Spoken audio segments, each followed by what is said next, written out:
main switch right here. So this is new to this camera, plus the locking mode dial and the multifunction button. So those are 3 new controls on the top. The rest of it is pretty much standard. We look at the back of the camera, and we have a column of buttons over here that 2 of them are brand new. This is very similar to what we're showing on the 1DX actually.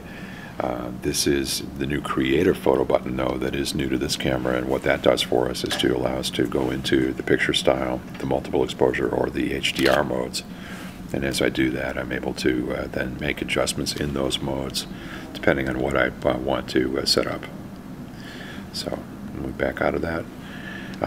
The rating button would allow me, if I had an image on screen, to be able to rate it from 1 to 5 stars.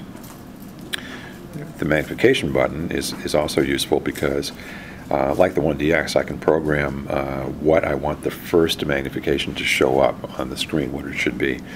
So, for example, maybe I want 100% pixel magnification at the active focusing point.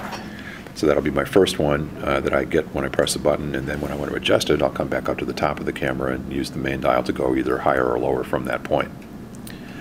Also, I want to point out the quick control button over here. When I hit that one, then I'm basically able to use the multi-controller to go around and make adjustments to the various different settings on the camera. So for example, if I wanted to adjust the drive mode, then I would hit set button here, and then I could just rotate through the various different settings that are available. The high-speed continuous is 6 frames a second. These 2 are new, the silent single and the silent continuous shooting.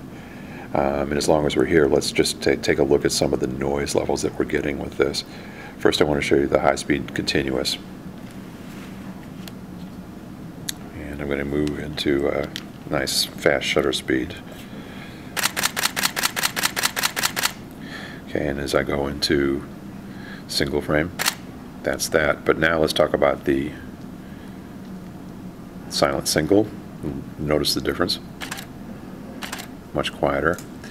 And if I go into the silent continuous, so that's still, without being in live view, I'm still getting that kind of like low volume of the actual shutter sound. So that's a nice new feature. And then over here I've got my live view button and also my movie button. So when I go into movie, for example, that'll throw the live view screen on there, and I've got a lot of info showing up on the screen right now. I don't have to have that much if I don't want it, but I can adjust it by pressing the info button. Okay. And if I have a card in the camera, then once I start recording the movie by pressing the start-stop button, I can use the dial to actually adjust either the exposure or the sound level while I'm filming, just by touching the dial and not turning the dial. So that's basically the new feature of the movie silent control that I can do. And the fact that I have my display of my meter readings, that certainly did not exist on the 5D Mark II.